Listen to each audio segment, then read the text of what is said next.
Hi everyone, hope you are having a good time.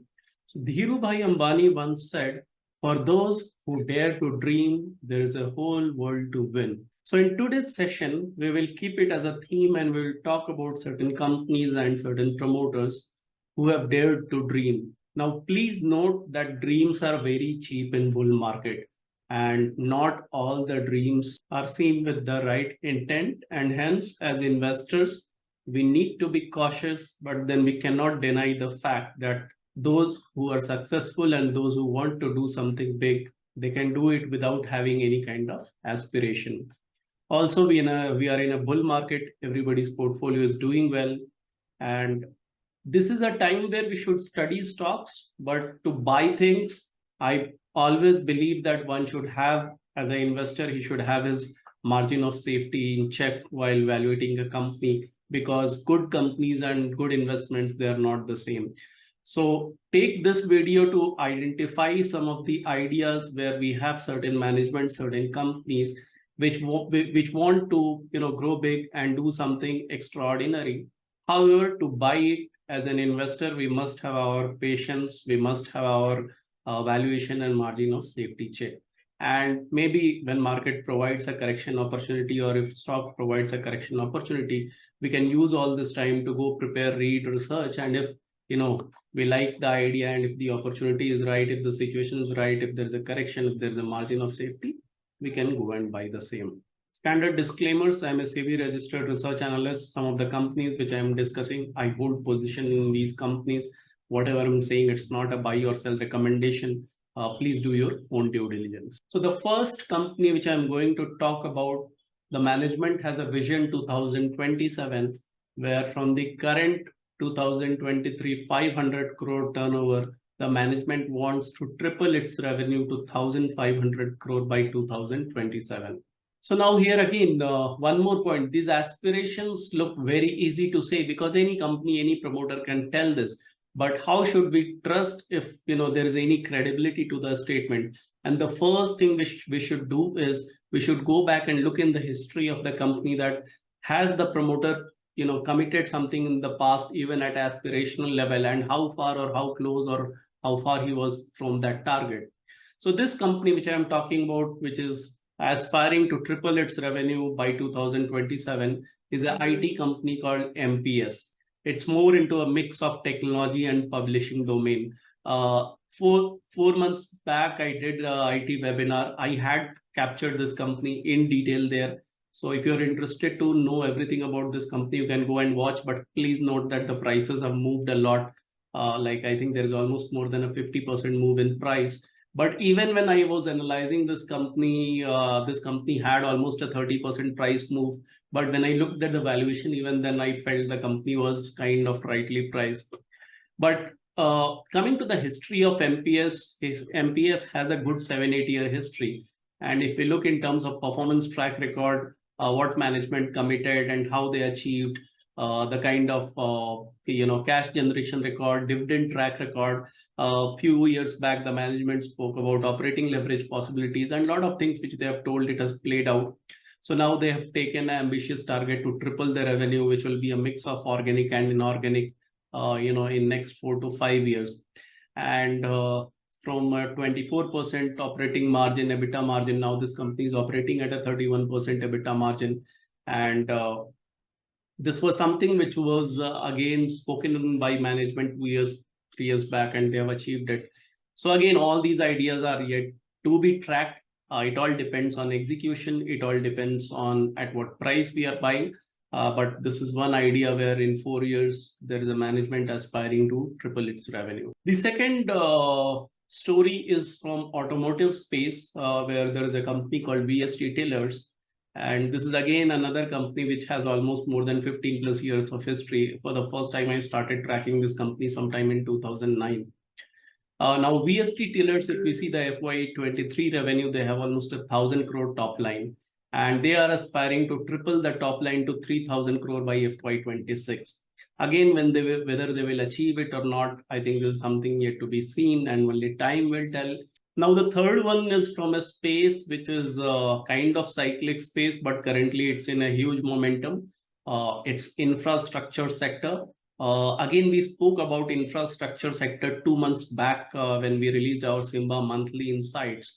Those who are not aware of Simba, Simba is our data as a service tool, which is scientific investing market breadth analysis, which provides views on listed indices, ETFs, 15 plus sectors, 100 plus industries, 500 plus stocks, and it provides an idea into where to look from, ideation perspective, which could do well, which may not do well, which sectors are expected to do well, which industries are in momentum, which industries are coming out of a long hibernation. So it's a very good data as a service tool to explore ideas, to kill ideas, to look through current portfolio and see if there is something, where we need to be cautious of. So do explore Simba. If you have not explored, the link is there in the comment section, and you will get a 1 month of subscription free. Now, coming to this company is Kalpataru, and as 2 months back, infrastructure and real estate as a sector came on radar through Simba, I started looking through what are the companies which could be played, and that is where I came across Kalpataru. And there is some little bit of structural situation here where Kalpataru acquired another company and it became a bigger size company. And because they became bigger size and they added joint expertise, they have become eligible to bid for higher ticket size projects, varied nature of projects, and more complex projects. So that is one advantage they have got. And as you know, the infrastructure sector, it works on the basis of order book. And if we look through the Kalpataru investor presentations and all for FY24, they have a guidance for 30% revenue growth. They have an order inflow of almost 26,000 crores. And they have a target of almost 4.25% PBT margin with a decent 18 to 20% ROCE. If we take one more year ahead, they have a FY25 guidance, not guidance, but more of a vision FY25, where the vision says that they want to grow to 25,000 crore revenue. So now currently they're almost at a 16,000 crore revenue. And from 16,000 crore revenue, they want to go to 25,000 crore revenue in 2 years, maintaining the PBT margin and maintaining the ROCE. And they want to achieve an order book of almost 50,000 crore. Now, again, there could be some short-term issues, like there could be, I think there was a news regarding a raid today. I think that is common in infra real estate sector. And anybody who wants to play these kind of sectors, this is a risk which they have to bear. And at the same time, there was another news which came where they have backed some 2,200 crore order book, which is almost 14-15% of their annual, revenue. So again, I'm highlighting, keep all these things more as ideas in your watch list, need to study in detail, need to look at valuation, take a call based on who wants to play where, which kind of sector, and then take a call at the right time. So this was the third company, Kalpataru. अंकित भाई क्या हाल? बस सौरभ भाई चल रहा है, आप बताइए। अरे आपका तो दौड़ रहा है, चलता तो हमारा है। और बताओ क्या देख रहे हो? अरे ऐसा कुछ नहीं, सबका एक बराबर है। एक दो सेक्टर है जो अच्छे लग रहे हैं। अरे कौन सा? बताओ बताओ। ये होम फाइनेंस सेक्टर में, स्पेसिफिकली अफोर्डेबल हाउसिंग फाइनेंस में मुझे काफी अच्छा लग रहा है। स्पेसिफिकली अभी जो करेक्शन आए हैं स्टॉक्स में, उसके बाद काफी अट्रैक्टिव लग रहा है। अच्छा, वो आवास फाइनेंस क्या? हाँ, आवास तो है ही। आवास तो काफी टाइम से अपने देख रहे हैं, आपसे पहले भी डिस्कस हुई थी आवास के बारे में, बट और भी है उसके अलावा। अरे वो होम फाइनेंस में तो एक आईपीओ भी आया था ना, काफी पॉपुलर हुआ था वो, एप्टस हाउसिंग करके, वो कैसा है? भाई इसके लिए तो बिल्कुल डिटेल स्टडी कर रहा हूँ, पूरी इंडस्ट्री का स्टडी कर रहा हूँ, कंपनीज को स्टडी कर रहा हूँ, so that basically we are doing some detail work on home financing, specifically affordable housing finance. अरे वाह, दिस साउंड्स इंटरेस्टिंग। मैं भी आपको ज्वाइन करता हूँ। Let's do this study together so that we can cover as many companies as possible in this space. Sure, Saurabh bhai. Sure. Hi everyone. Mission Smile and Scientific Investing are coming together with a joint super session on affordable home finance sector, where we'll cover the fundamentals and technicals in detail along with few interesting companies.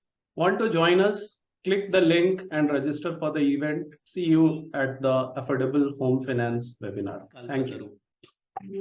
The fourth company is something which I think I already discussed on my YouTube channel, but many times as investors, we have very short-term memory, and when prices go up, we forget the story.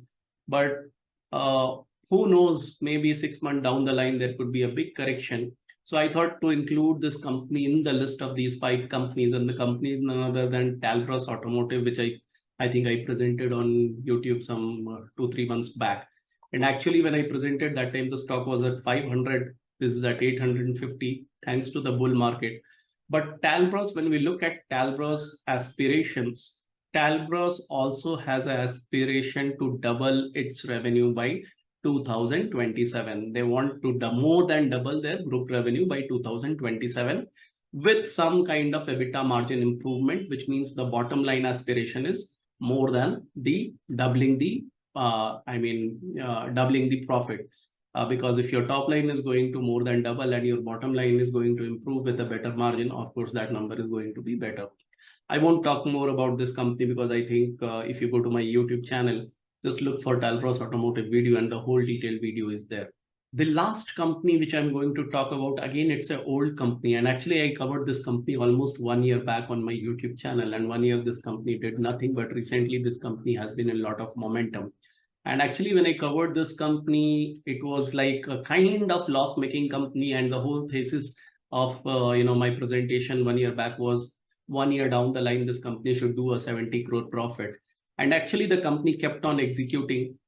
Sometimes it happens, sometimes it doesn't happen. But this time it happened, and the company did achieve 70 crore plus kind of profit on a TTM basis, growing at a very good rate and operating leverage possibilities. So the company is none other than FINO. And FINO also had a kind of aspiration for FY26, and now they're going for SFB license. Now, the con call itself is very, very interesting. I would suggest you go and study the con call. What will happen in SFB? Many times in market, prices move just on news, but the real scenario could be very different. I think it's a story where to get the license will take somewhere around 3.5 to 4 years. But they have come up with the aspiration that how they should look like when they become a small finance bank. And in fact, 2-3 weeks back, I wrote a blog on FINO, a bank without a branch. So my suggestion would be go and read that blog. That will tell about a lot of nuances of the business, because my sense is many people still don't understand the business. And CASA is a very, very important aspect. From nowhere 3-4 years back, now CASA is like 34% of their revenue contribution. And they're built almost at 7.5 million subscriber CASA base. They have an aspiration to take it from 7.5 million to 27.5 million. And in 1 year, the CASA-based revenue has gone up from 25% to 34%. So imagine the kind of growth this segment is having. And if this segment grows 3 times more, so again, I will not get into details of business. Of course, there is a strong relationship between the subscriber growth rate and the revenue generation. And when the subscriber growth rate aspiration is 3.5x, of course, there is going to be a strong impact on the revenue generation. You may have a question that SFB will get into lending, and also that is why I'm telling go and read the con call. It's a very interesting con call, how they are looking at how the business model will shape up when they will become a SFB. The average balance which each of these CASA account hold, that average balance also they plan to double it. The total deposit they plan to take it from 1,200 crore to almost 6,875 crore and all. So all these numbers which are aspiration, it is not a P&L aspiration, it's not a revenue aspiration, but this is a operational aspiration. And this operational aspiration will surely have an impact on the revenue and profitability. And that is the work we need to do and track. But I can tell that, these are very, high aspirations. Whether the company will live up to it or not, historically they have. It is yet to be seen whether next 5 years they live it up to or not. But I think it will be an interesting exercise to, convert into what kind of, financial entity it can become by FY28, and see year by year where is the company, how far or how close they are from the aspirational target. So these were the 5 companies where, they have a kind of aspiration to grow more than the standard 7-8% kind of growth rate. And if they're able to achieve, and if these are purchased at right valuation with margin of safety, there could be chances of making decent money. So I thought I will introduce some of these high growing ideas. Actually, we run a practitioner program, which is the annual membership program, and we keep studying such kind of interesting companies like Talbros. Anyway, we did on YouTube, but MPS we studied 3-4 months back, and we keep studying these kind of interesting companies. So if you want to be part of that journey, do look at learn.scientificinvesting.in. Look at our practitioner program. I will see you soon with next video. Thank you.